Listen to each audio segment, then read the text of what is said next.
Subject statistics, class 11th, topic standard deviation और सब topic standard deviation. लेकिन आज जो है हम स्टैंडर्ड डिविएशन, इसके लिए जो फार्मूले हैं, देखिए जब हम स्टैंडर्ड डिविएशन निकालते हैं तो जो सीरीज़ हमारे पास होगी, जो डेटा हमारे पास होगा, ये इंडिविजुअल सीरीज़ हो सकती है,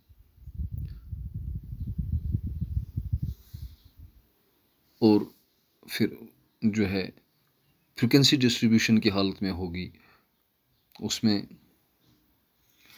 अगर इंटरवल्स में है तो कंटिन्यूस सीरीज़ होगी। तो सबसे पहले अगर हम इंडिविजुअल सीरीज़ देखेंगे, उसमें हम इंडिविजुअल सीरीज़ तो सबसे सिंपल है, तो किस तरह हम इसका जो है स्टैंडर्ड डिविएशन निकालेंगे। तो इसके लिए भी 3 मेथड्स। एक तो हो गया एक्चुअल मीन मेथड, उससे भी, यानी हम इस वक्त इंडिविजुअल सीरीज़ की बात कर रहे हैं, एक्चुअल मीन मेथड। दूसरा हो गया डायरेक्ट मेथड, और तीसरा जो है एज्यूम्ड मीन मेथड से जो है हम स्टैंडर्ड डिविएशन निकाल सकते हैं। तो अब स्टैंडर्ड डिविएशन जब एक्चुअल मीन मेथड से, that is positive square root of x minus x bar whole square, इसका हम समेशन ले रहे हैं और फिर नंबर ऑफ ऑब्जर्वेशन से इसको डिवाइड करते हैं, तो हमें स्टैंडर्ड डिविएशन निकलेगी। ये हो गया एक्चुअल मीन मेथड से। अब अगर डायरेक्ट मेथड हम अप्लाई करें तो उसके लिए formula summation x square minus summation x by n whole square, और इस पर भी जो है डिवाइड बाई एन, और यहाँ माइनस जो है, यानी summation x square by n minus summation x by n whole square. इसको हम एक और हालत में भी लिख सकते हैं। अगर इस चीज़ को हम देखेंगे, यानी इसको summation x by n whole square, summation x by n है क्या असली, ये एक्स बार है, sum of observations divide by total number of observations. Summation x by n जो है ये एक्स बार है, तो और अब ये इतना तो एक्स बार आ गया, तो इसको स्क्वायर आ गया, तो एक्स बार स्क्वायर।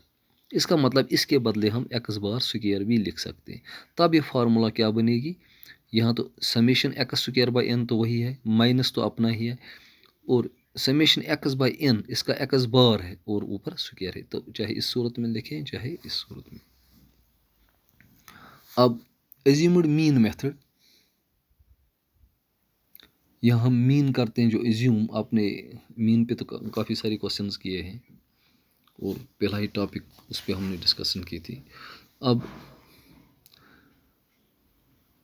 ये डी, यहाँ आप देख, ये दिस इज द डिविएशंस, ठीक है।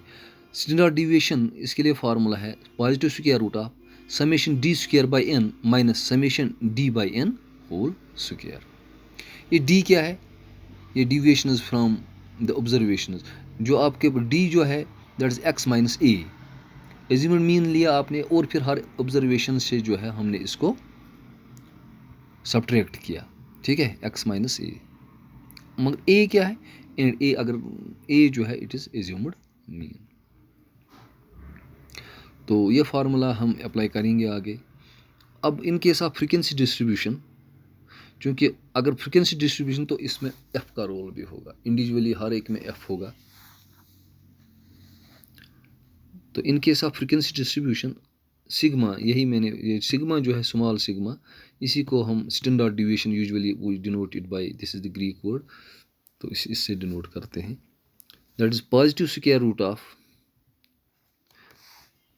X minus x bar whole square divide by n था और समेशन था, ठीक है, जो इससे पहले जो इंडिविजुअल सीरीज में। लेकिन चूंकि इसमें फ्रीक्वेंसीज, हर एक की फ्रीक्वेंसी के साथ ताल्लुक है, तो इंटू जो है इसको मल्टीप्लाई, यानी एफ इंटू, हम ये निकाल रहे हैं f into x minus x bar whole square, और इन सारा का जो है फिर हम समेशन लेते हैं divided by n, where x is the value of the variable, ठीक है, और द मिड वे, यानी x is the value of the variable. इनका केस ऑफ फ्रीक्वेंसी डिस्ट्रीब्यूशन जो है, तो वहाँ पे एक्स की वो वैल्यू होगी।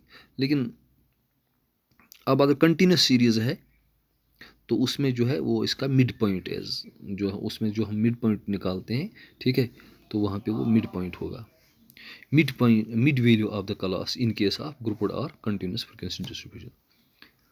एफ क्या है, ये F is the corresponding frequency, ये तो कॉरस्पॉन्डिंग फ्रीक्वेंसी, हर एक वेरिएबल की जो आगे फ्रीक्वेंसी अपनी अपनी होगी। और एन जो है, ये एन जो है ये सारी फ्रीक्वेंसीज जो हैं कुल टोटल उनका कितना आता है value, is the total frequency, ठीक है।